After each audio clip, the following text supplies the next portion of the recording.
దేవునికి స్తోత్రము. అనుదిన దేవుని వాక్య ధ్యానమునకై ఈరోజు 2024 సంవత్సరము జూన్ నెల 4వ తారీఖు. ఈరోజు ధ్యాన వాక్యము పరిశుద్ధ గ్రంథము నుండి దానియేలు గ్రంథములోని 4వ అధ్యాయము 3వ వచనాన్ని ధ్యానించుకుందాము.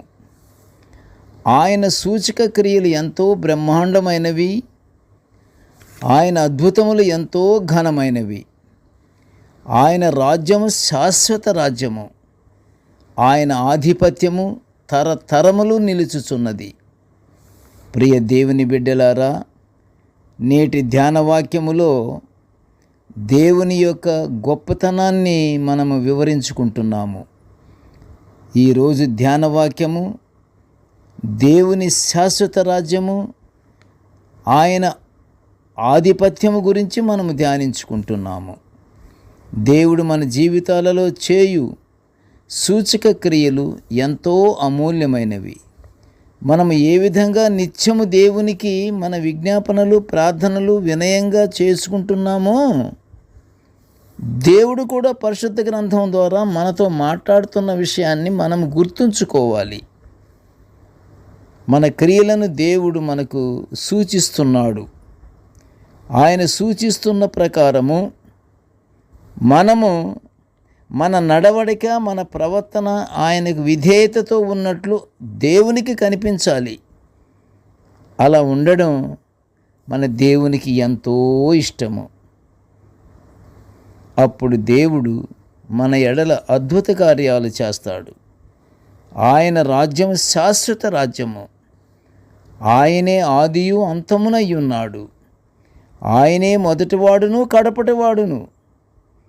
ఆ రాజ్యములో అన్యాయపు పరిపాలన ఉండదు, అధికార దుర్వినియోగం ఉండదు, కుట్రపూరిత పెత్తనం, స్వార్థపు బుద్ధి, మూర్ఖత్వం అసలే ఉండవు. అపవాది కానీ వాడి అనుచరులకు కానీ ప్రవేశానికి ఆ రాజ్యములోకి అర్హత లేదు. ఒక్క విషయం ప్రియులారా, అలాంటి దుర్మార్గులు దైవభక్తి కలిగిన కుటుంబాలలో ప్రవేశించాలని ప్రయత్నిస్తూ ఉంటారు. ఎవరు? అపవాది. దైవభక్తి కలిగిన కుటుంబములోకి ప్రవేశించి గందరగోళం చేయాలని చూస్తాడు. ఆ గందరగోళం చేసే విధానాన్ని మనం గ్రహించి మనం ఎదురు తిరగటం అంటే ఆ గందరగోళాన్ని మనం చేయకుండా ఉంటే మనము దేవుని బిడ్డలమే, అపవాదిని ఎదిరించిన వాళ్ళం అవుతాము. అయితే మనము దేవుని యందు భయభక్తులు కలిగి వినయమనస్కులై మన జీవితాలను శక్తిగల దేవునికి అప్పగించుకోవాలి. శత్రువులతో పోరాడుటకు మనము శక్తిగల వారం అవుతాము ఎప్పుడు? మన జీవితాలను శక్తిగల దేవునికి అప్పగిస్తే. మనము పోరాడుటకు శక్తిమంతులమై ఉంటాము. మన జీవితాలలో ఆయన పరిపాలన, ఆయన అధికారము, ఆయన ఆధిపత్యము ఎంతో ప్రధానమైనవి, అవసరమైనవి కూడాను మన జీవితాలకి. అవి నిత్యము నిలిచి న్యాయార్థమైన ఆయన రాజదండము మనకు కాపుదలనిచ్చి ఆయన శాశ్వత రాజ్యములో మనకు స్థానము కలుగజేస్తుంది. ఆ రాజదండము, ఆ రాజదండమునకు మనము ప్రభువారి పక్షమున మనం ఏం చేయాలి? మనం దీన మనస్కులై దీనము కలిగి ఉండాలి. అప్పుడు ఆ రాజదండము మనకి కాపుదలనిస్తుంది. సాతానుడు ప్రవేశించలేడు మన దగ్గరికి. మనం దేవుని బిడ్డలము. ఆయన శాశ్వత రాజ్యములో మనకు స్థానము కలుగజేస్తుంది ఈ రాజదండము. కనుక ప్రియ దేవుని బిడ్డలారా, ఎల్లప్పుడూ ఆనందిస్తుండాలి, ప్రార్థన చేస్తుండాలి, తోటి వారితో ప్రేమ కలిగి మనం జీవించాలి. ప్రేమ లేనివాడైతే వ్యర్థుడు. కొరింథీయులకు రాసిన పత్రికలో ఉంటుంది కదా మీకు. ప్రేమ ఉప్పొంగదు, అమర్యాదగా నడవదు, డంబముగా ప్రవర్తించదు. అది ఒరిజినల్ ప్రేమ. అది వర్తించదు.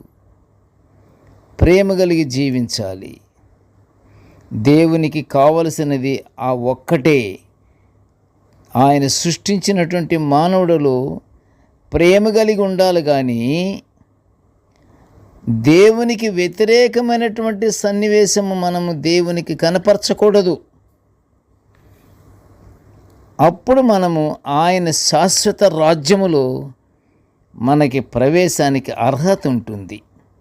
కనుక ప్రియ దేవుని బిడ్డలారా, మనము శాశ్వత రాజ్యములోకి అర్హత సంపాదించాలంటే మనకి ప్రేమ గుణం ఉండాలి, వినయ మనస్సు ఉండాలి, క్షమించే గుణం ఉండాలి.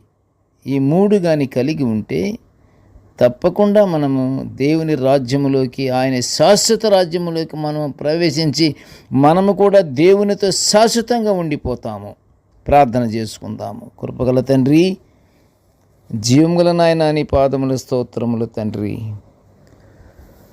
ప్రభా, నీ దివ్య వాక్యాన్ని మేము నిత్యము ఇలా ధ్యానించుకుంటున్నటువంటి భాగ్యాన్ని మాకు అనుకరించి ఇచ్చినావయ్యా. నీ పాదముల స్తోత్రములు. మమ్మల్ని ఆశీర్వదించు నాయన. నీ పాదములకు స్తోత్రములు తండ్రి.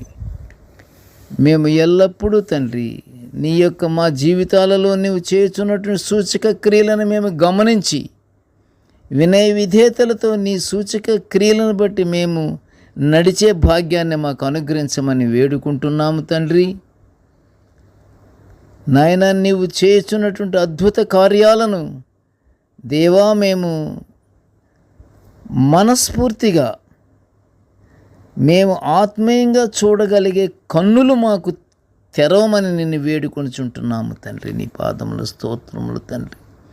నీ శాశ్వత రాజ్యములోకి మాకు ప్రవేశము అర్హత కల్పించయ్యా. యేసయ్యా, నీ స్తోత్రాలు తండ్రి. నీ ఆధిపత్యము తండ్రి, నీ ఆధిపత్యాన్ని మేము పొందుకునే భాగ్యాన్ని మాకు అనుగ్రహించమని వేడుకుంటున్నామయ్యా. నీ పరిపాలనలో, నీ అధికారములో మేము జీవించే భాగ్యాన్ని మాకు అనుగ్రహించమని ఈ మనవులన్నీ యేసయ్య పుణ్యనామమున వినయముగా వేడుకొంచుంటున్నాము తండ్రి. ఆమేన్. దేవుడు మనల్నందరినీ బహుగా దీవించుగాక. ఆమేన్.